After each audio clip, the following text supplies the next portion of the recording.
Assalamualaikum warahmatullahi wabarakatuh. Selamat sore sahabat BMA dimanapun berada. Kalau kemarin itu kita sudah membahas tentang liabilitas lancar, maka kali ini kita akan coba membahas seputar kewajiban jangka panjang. Nah, apa-apa saja yang perlu kita ketahui tentang kewajiban jangka panjang? Mari kita coba lihat ya. Yang pertama, kita harus pahami dulu sebenarnya kewajiban jangka panjang itu apa, gitu kan? Nah, kewajiban jangka panjang ini adalah suatu kewajiban yang mana pelunasannya harus dilakukan dalam jangka waktu lebih dari 1 tahun atau lebih dari siklus operasi perusahaan. Jadi intinya dia pelunasannya itu harus lebih dari 1 tahun. Nah, kalau misalnya dia melunasinya dalam jangka waktu di bawah 1 tahun, maka itu bukan termasuk ke dalam kewajiban jangka panjang, tapi masuk ke dalam liabilitas lancar atau kewajiban jangka pendek. Nah, apalagi yang perlu kita ketahui tentang kewajiban jangka panjang? Nah, kewajiban jangka panjang ini dapat dilunasi dengan menggunakan sumber-sumber yang bukan dari kelompok aktiva lancar. Jadi ketika kita ingin melunasinya, maka sumber yang kita gunakan itu bukan dari aktiva lancar, ya, berarti dari yang aktiva yang tidak lancar, gitu ya. Nah, kemudian apalagi yang perlu kita ketahui? Kewajiban jangka panjang atau hutang jangka panjang ini akan muncul dalam suatu perusahaan karena adanya kebutuhan dalam penambahan dana, ya. Jadi perusahaan itu membutuhkan tambahan dana, maka mereka akan melakukan yang namanya penggunaan kewajiban jangka panjang atau hutang jangka panjang. Nah, dari dana itu nantinya akan digunakan dalam proses pembelian misalnya ya, atau investasi dalam bentuk aktiva tetap. Jadi, dana yang sudah diperoleh itu akan digunakan untuk melakukan investasi dalam bentuk aktiva tetap. Nah, aktiva tetap ini kan salah satunya gedung gitu ya. Gedung itu aktiva tetap, kemudian mesin-mesin ya, peralatan mesin gitu, atau peralatan lainnya yang digunakan dalam satu perusahaan. Nah, semua ini nantinya hasilnya akan bermanfaat dalam jangka panjang juga. Nah, untuk membeli gedung, membeli mesin, ini kan dananya tidak sedikit ya, otomatis ini memang membutuhkan pinjaman dalam jangka panjang. Dalam jangka panjang, dalam arti kata pelunasannya tidak bisa dilakukan dalam jangka waktu 1 tahun, karena dana yang dipinjam pun tidak sedikit gitu. Jadi maka dibutuhkan beberapa tahun dalam melakukan pelunasannya. Oke. Jadi intinya kewajiban jangka panjang itu adalah kewajiban yang pelunasannya dilakukan lebih dari 1 tahun atau lebih dari siklus operasi perusahaan. Kemudian pelunasannya tidak menggunakan kelompok aktiva lancar, dan kemudian hutang ini timbul karena ingin membeli atau menginvestasikan dananya dalam bentuk aktiva tetap. Ya, yang mana nanti menghasilkan hasil yang jangka panjang juga, untuk jangka panjang juga gitu ya. Nah, seperti apa contohnya tadi saya katakan, seperti gedung, mesin-mesin, kendaraan, ya, itu termasuk ke dalam penggunaan dari hutang jangka panjang. Oke.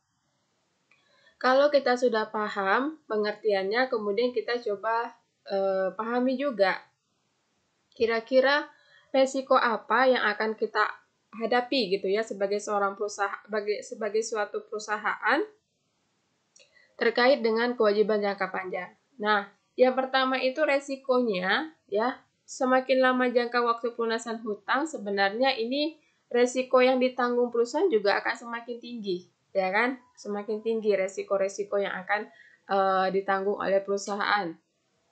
Kemudian yang kedua, kemungkinan harga saham perusahaan akan turun akibat tingkat tinggi atau rendah jumlah pinjaman. Jadi akan turun akibat tingkat tinggi atau rendah jumlah pinjaman. Jadi nanti ini akan menjadi pengaruh ya terhadap harga saham perusahaan. Ini akan berpengaruh juga terhadap kemungkinan harga saham perusahaan yang akan turun akibat dari tingkat tinggi atau rendahnya jumlah pinjaman. Nah, kemudian yang ketiga adalah penggunaan dana hasil hutang jangka panjang yang tidak efektif bisa mengganggu performa perusahaan. Jadi kalau kita menggunakan pinjaman jangka panjang ini untuk hal-hal yang tidak bermanfaat, dalam arti kata tidak menghasilkan suatu kemanfaatan yang sangat besar, itu akan menjadi terganggu performa perusahaannya, ya. Terlebih terhadap hubungan antara hubungan dengan arus kas perusahaan. Nah, jadi ketika kita sudah minjam dana yang besar gitu kan, dalam jangka waktu yang panjang juga, maka ini otomatis harus kita pergunakan dengan seefektif mungkin, sehingga nanti bisa menunjang performa perusahaan dimanapun itu, ya.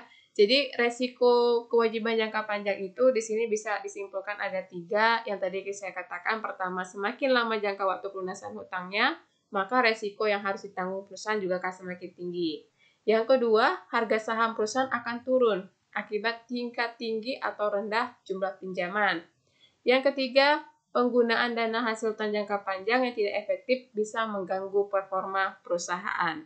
Nah, ini adalah resiko-resiko yang memang harus dipahami oleh perusahaan sebelum melakukan yang namanya peminjaman dana dalam jangka waktu yang panjang. Oke, ya berikutnya kita harus tahu juga nih jenis-jenis kewajiban jangka panjang itu apa-apa saja. Nah, sebenarnya jenis-jenis kewajiban jangka panjang ini ada banyak, tapi saya cuma bagi 2 saja, ya. Saya coba bagi dalam 2 kategori atau kelompok. Yang pertama itu hutang hipotek, yang kedua itu hutang obligasi. Nah, pertanyaannya kan hutang hipotek itu apa, ya kan? Nah, hutang hipotek itu adalah pinjaman yang harus dijamin dengan harta tidak bergerak. Jadi, kita meminjam hutang hipotek, tapi kita harus memberikan jaminan dalam bentuk harta tidak bergerak. Nah, kemudian dalam perjanjian hutang itu disebutkan kekayaan peminjam yang dijadikan jaminan, misalnya berupa tanah atau gedung, ya, tanah atas gedung gitu ya. Jika peminjam ini tidak melunasi pinjaman pada waktunya, ya jadi kita sudah minjam nih, perusahaan sudah minjam dalam bentuk hutang hipotek, kemudian jaminannya itu katakan adalah tanah atas gedung, kemudian ternyata tidak dilunasi pinjaman pada waktunya, jadi tidak dilunasi pada waktu jatuh tempo. Maka nanti si pemberi pinjaman dapat menjual jaminan tersebut untuk diperhitungkan dengan pinjaman yang bersangkutan. Jadinya kalau sudah tidak didapat dilunasi oleh pihak yang meminjam, maka si pemberi pinjaman dapat menjual jaminan tadi. Dan setelah dijual jaminannya dapat uang. Nah, kalau misalnya uang itu sudah cukup, maka tidak ada diberikan lagi pembagiannya kepada si peminjam, ya, peminjam. Tapi kalau ternyata melebihi dari jumlah pinjaman hutang hipotek tadi, maka nanti akan dibagi kepada si peminjam. Tapi kalau kurang jumlahnya, maka itu harus, ya, maka nanti kekurangan itu harus ditutupi lagi oleh perusahaan. Ya, dari mana dananya? Ya, mungkin menjual lagi aset-aset lainnya yang ada di perusahaan tersebut. Nah, kemudian hutang obligasi apa? Hutang obligasi, hutang yang timbul karena adanya dana yang telah didapatkan melalui terbitnya surat-surat obligasi. Jadi hutang obligasi ini muncul karena adanya penerbitan surat-surat obligasi, ya kan? Nah, kemudian seseorang yang membeli obligasi merupakan pemegang obligasi. Nah, ini adalah 2 contoh kategori atau kelompok dalam jenis-jenis kewajiban jangka panjang. Sebenarnya ada lebih dari ini, ya, ada lebih dari 2, tapi saya hanya cukup jelaskan yang 2 kategori ini. Nanti yang lain bisa cari, ya, apalagi selain kedua ini.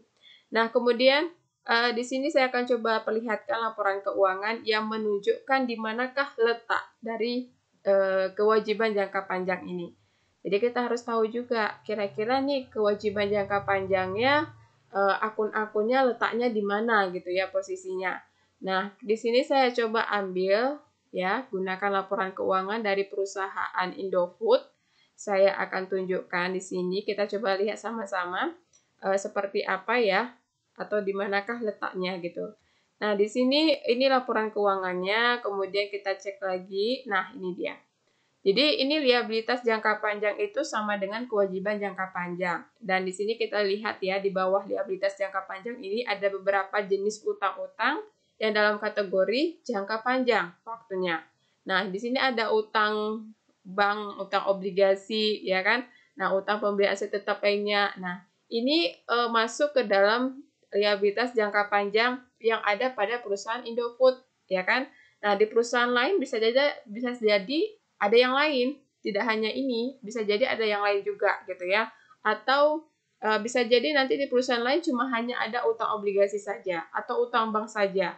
Nah, ini tergantung dari masing-masing perusahaan tersebut mempergunakan apa-apa saja akunnya atau apa-apa saja transaksi yang dilakukan dalam kegiatan operasional perusahaannya. Tapi yang pasti, liabilitas jangka panjang atau juga dikenal dengan kewajiban jangka panjang itu letaknya berada di ini, laporan posisi keuangan. Jadi kalau mau melihat di manakah letak liabilitas jangka panjang atau kewajiban jangka panjang itu, maka lihatlah pada laporan keuangan posisi keuangan. Laporan posisi keuangan. Nah, kita langsung bakal dapat nih, ini dia ya, liabilitas jangka panjangnya, ya, atau kewajiban jangka panjang atau utang jangka panjang.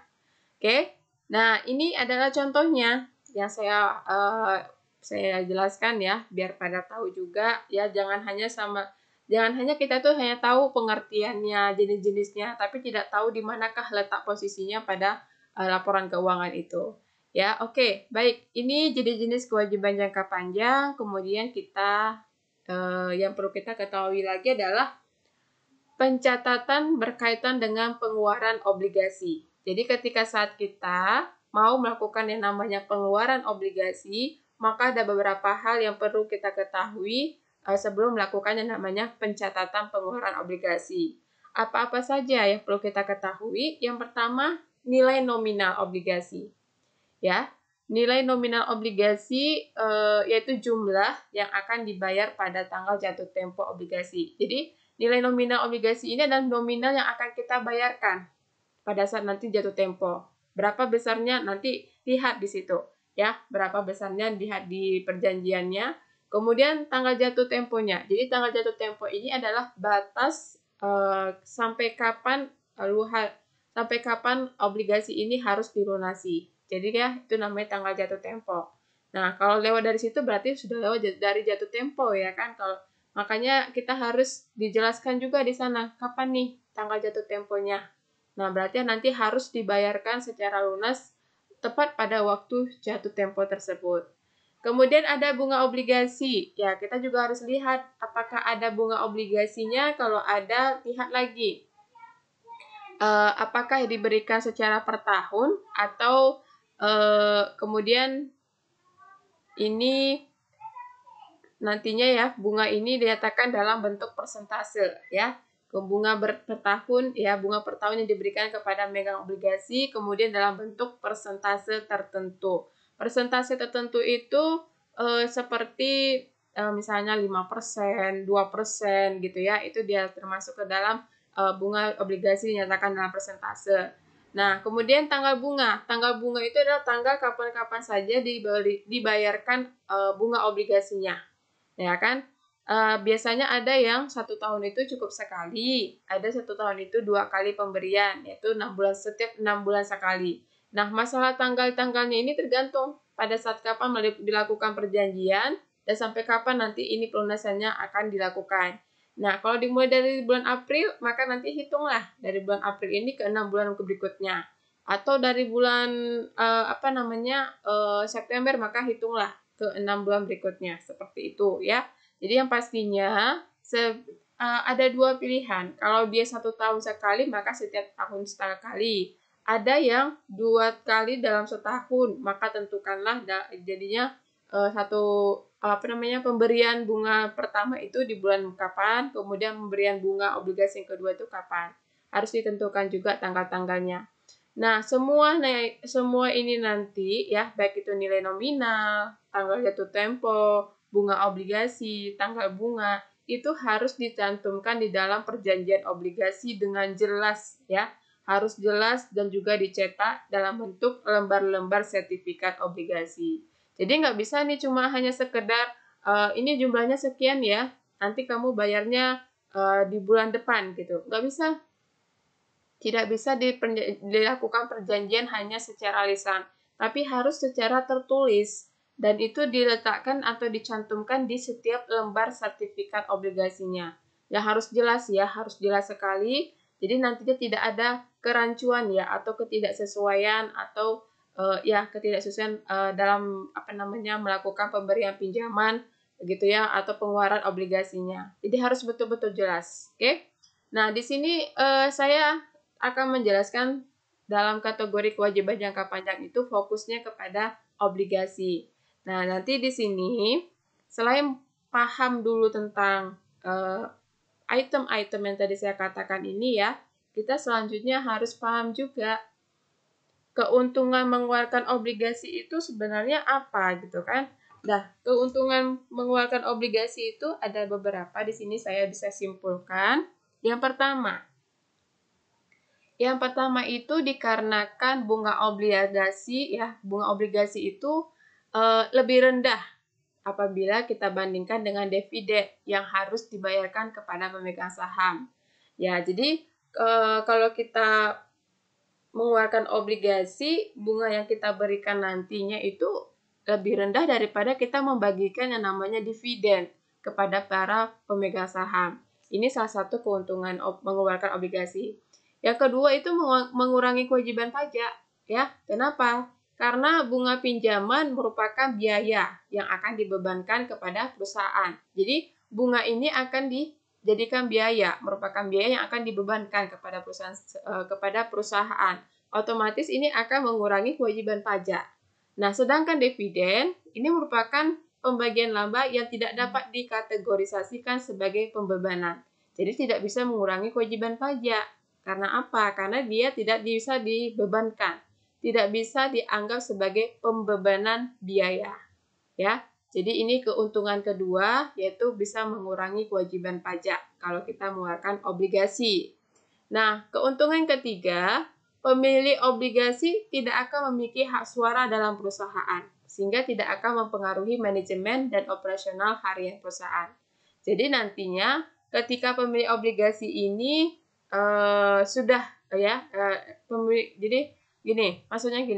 pemilik obligasi ini nanti tidak akan bisa memiliki hak suara dalam perusahaan. Nah, jadi tidak punya ada kewenangan atau hak apapun itu dalam perusahaan. Jadi nanti perusahaan ini tidak bisa diganggu gugat atau dipengaruhi oleh pemilik obligasi ini tidak bisa mempengaruhi manajemen dan operasional harian perusahaan.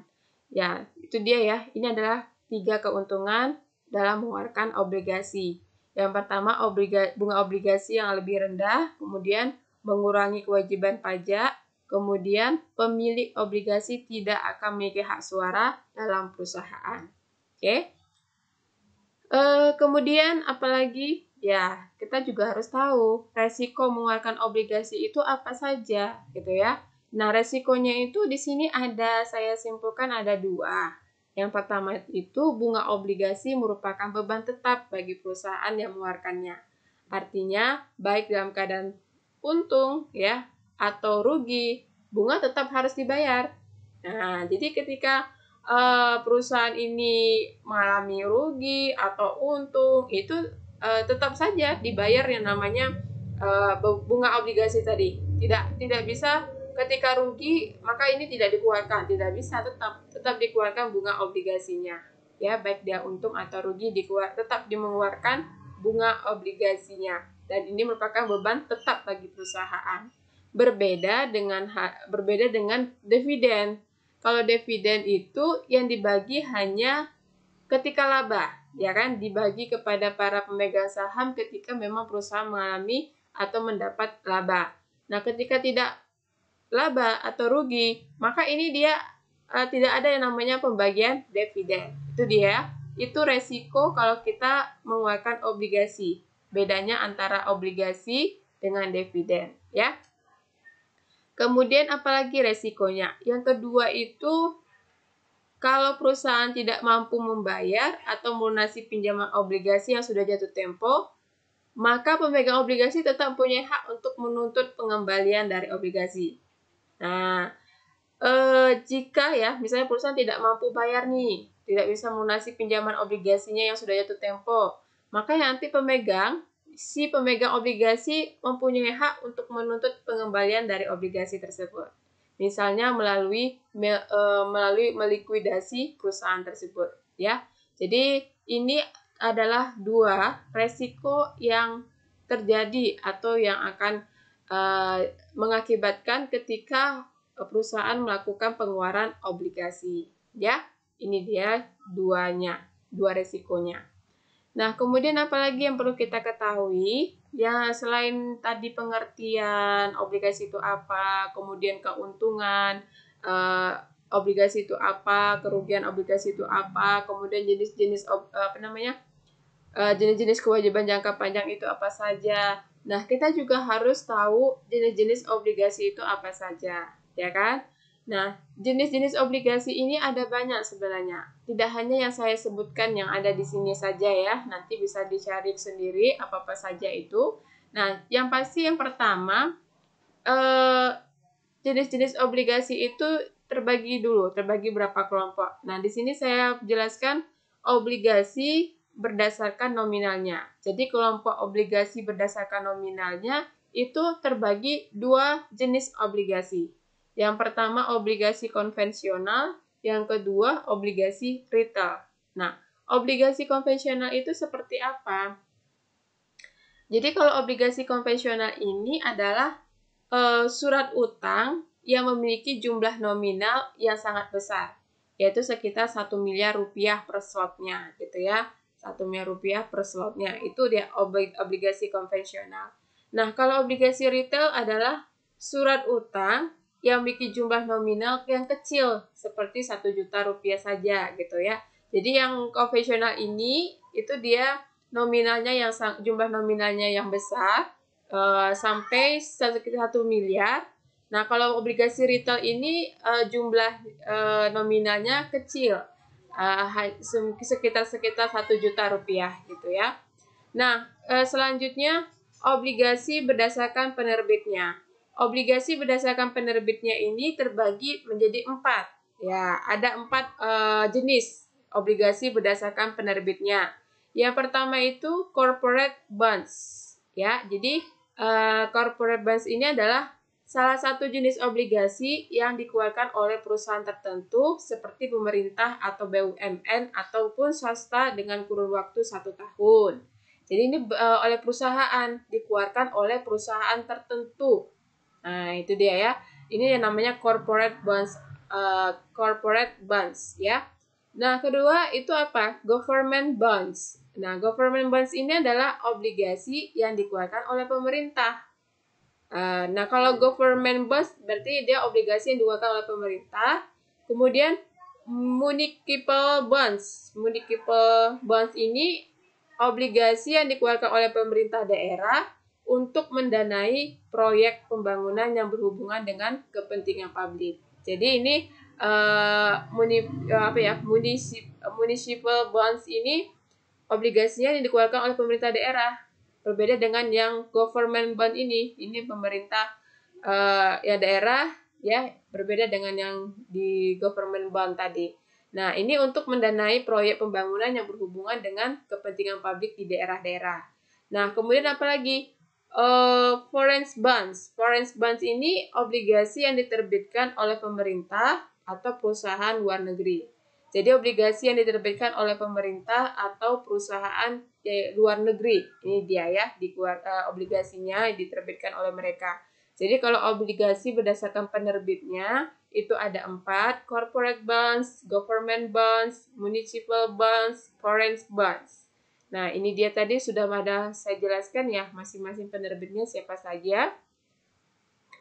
Kemudian kalau di kategori obligasi berdasarkan pembayaran bunga, itu terbagi 4 lagi. Apa saja? Yang pertama adalah zero coupon bond. Zero coupon bond adalah surat utang tanpa bunga dan tidak akan memberikan kupon secara berkala. Ini ya, ini dia jenis obligasinya. Nah, kedua, obligasi kupon. Surat utang yang mampu memberikan bunga atau kupon secara berkala kepada para investornya.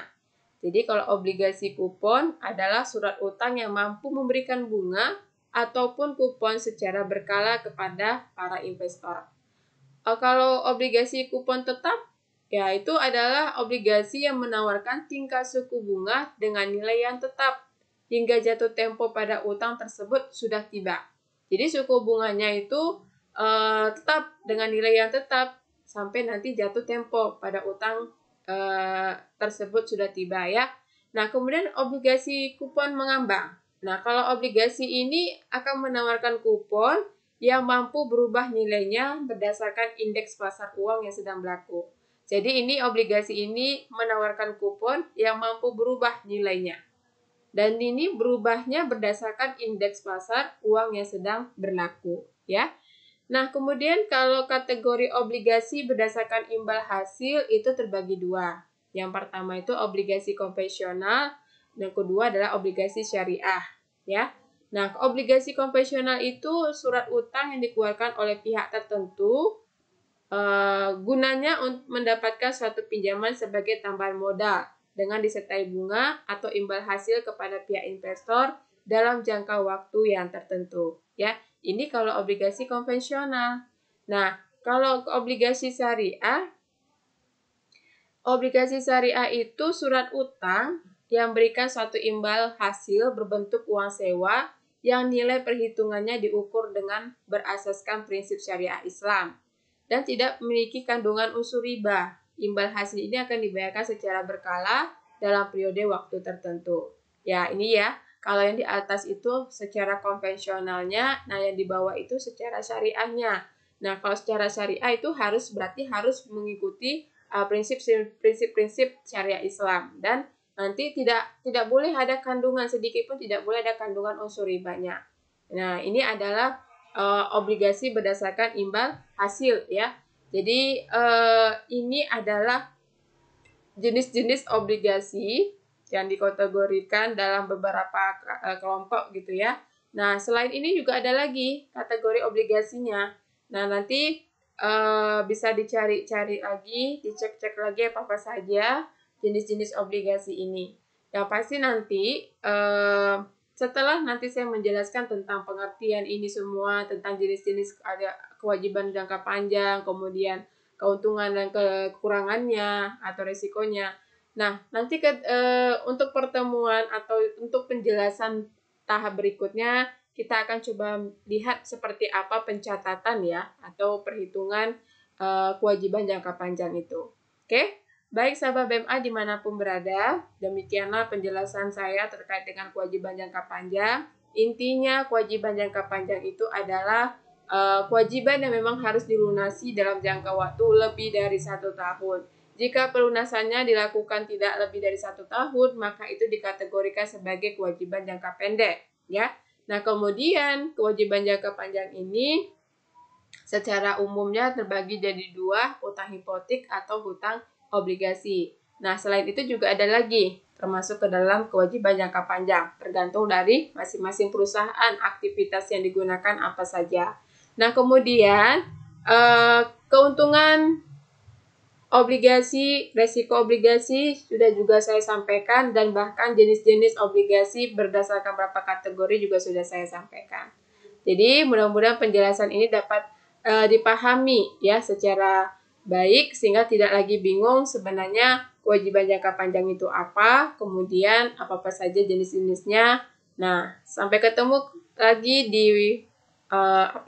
pembahasan berikutnya ya, masih terkait dengan kewajiban jangka panjang. Dan assalamualaikum warahmatullahi wabarakatuh.